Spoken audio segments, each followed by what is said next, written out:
Hey guys, how you going? Hope you're all doing very well. This evening I have yet another movie review for you all, so hopefully you find this one interesting. This movie is a crime film from Northern Ireland, English language, released in the year 2019, directed by Abner Pastal, and this film is called A Good Woman is Hard to Find. So A Good Woman is Hard to Find is set in the underbelly of Northern Ireland. You've got gangsters, drug dealers, people doing horrible things to each other, and the main character is a woman who is trying to get out of this world. Now, she has two young children that she raises by herself because of the fact her husband was murdered. Now, they say that her husband was a drug dealer, but she doesn't want to believe this. So this woman has an upper class family, but the upper class family have kind of shunned her because she chose to mingle with scumbags. But the person that she fell in love with she looked past the shortcomings of this guy and she saw it as true love. And so this is why she stayed in this world. So the husband's murder has never been solved. And this angers this main character because the police aren't even interested in finding the killer. So she believes that she's going to have to find the killer in order to get some closure. But that is basically, it means that she's going to have to delve into the underbelly and the world that her husband was part of in order to get what she wants. But that is not only putting herself in danger, but her family as well. So whether or not she can keep her family intact to get that closure and move on with her life is something you're going to have to find out for yourself, because that's as far as I am going with my synopsis. Now, my thoughts on A Good Woman is Hard to Find.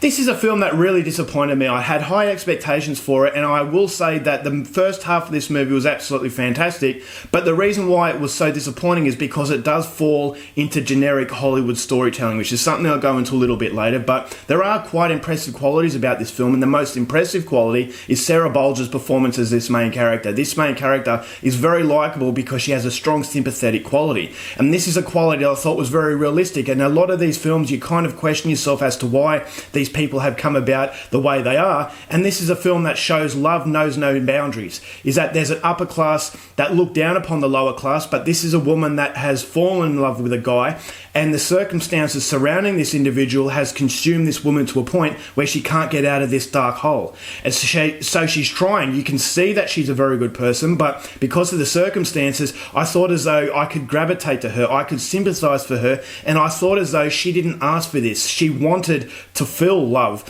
She wanted what everyone strives out for, to feel as though she belongs. And she had found that one person that was made for her. But unfortunately, with that comes baggage. And that baggage was very, very evil. It was very dark. And the consumption of this darkness with the light in this film, I thought was actually quite realistic and actually very, very nasty and brutal. And so that was something I really liked, is that there was attention to detail as far as creating something of a human being and human beings sort of circumstances that made it a film that has strong realism. It had that strong sense that I could be this person. I could, I know this kind of person. And so for that, the relatability is there. Therefore, her struggles are struggles that you can go along with and you can really sympathise for. And that is magnified because of the fact that Sarah Bolger just delivers such a great performance. And that performance is, she's a single mother, her children are very innocent, so there's a strong level of innocence within a very dark atmosphere, and that light and that atmosphere and the innocence is combating the darkness that is basically engulfing everybody. And so it's a vicious cycle that these drug dealers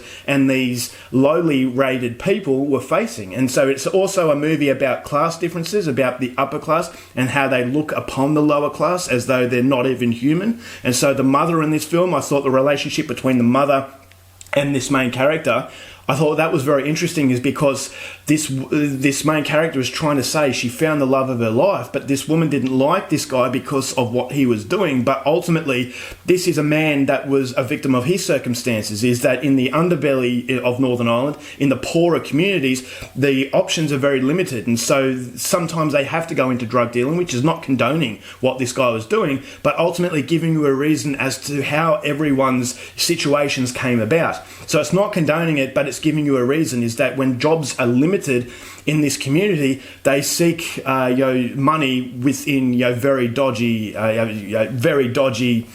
work. And so I thought, all right, well, that was also very interesting. So it's not condoning the evil doings of these people, but it's giving you the reason as to these situations and the situations and how they sculpture these people into basically the dregs of society. So I thought that was all very good. The cinematography was excellent, had a very ugly feel, a very nasty feel, and just the way that everyone treats each other I thought was actually quite sinister. But the relationship between the mother and her children, the main character and her children, I thought was very sweet. And so the sweetness is there, and the sweetness is trying to fight off all of the darkness that surrounds. And that's what gives you, as I said, that gravitation to characters that you can really sympathise for. So that was all very good. And I thought there were some nasty moments of violence which were very realistic in the first half of this film. And you've also got that side of mystery as to who killed her husband and whether or not she was actually going to find justice. And so it's never really promised in the first half of this movie, and so the first half I thought was absolutely fantastic. It created an absolutely fantastic platform, but unfortunately the second half really lets it down. And the reason why it lets it down is because it wants to go into a revenge style of film, like a Dirty Harry kind of film or a Charles Bronson Death Wish kind of film, where this woman is seeking justice, but she's gone from this innocent sort of person who's a victim of her circumstances to someone who's kind of like a I spit in your grave character, where you lose that sense of connection because all of a sudden she feels as though it's a completely different person. And so when she goes down this road of retribution, I thought to myself, this is generic Hollywood storytelling. And so it defeats the purpose of creating that sense of realism, that sense of connection to a person that you could really root for, because in the second half, all of a sudden she's doing things that I had my eyes rolling, is because I've seen this done in Hollywood action films or Hollywood revenge films, in that victim turns into aggressor, and that didn't really work is because I felt as though it was a different person. I felt as though it just changed very quickly. It's very difficult to take someone's life, but in this film the change was very it seemed a little bit rushed, and it didn't seem natural. And so because it didn't seem natural, the second half of this film felt like a film, whereas the first half of the movie felt like a documentation of people who had a lot of hardship in their life. And so that really didn't go well together. I thought the tonal differences were too out of whack to really create a fluent piece. And so the second half of the movie really lets it down. I thought the villains in this film were very caricature. I thought the main villain especially, I thought was laughable. He wasn't really that intimidating.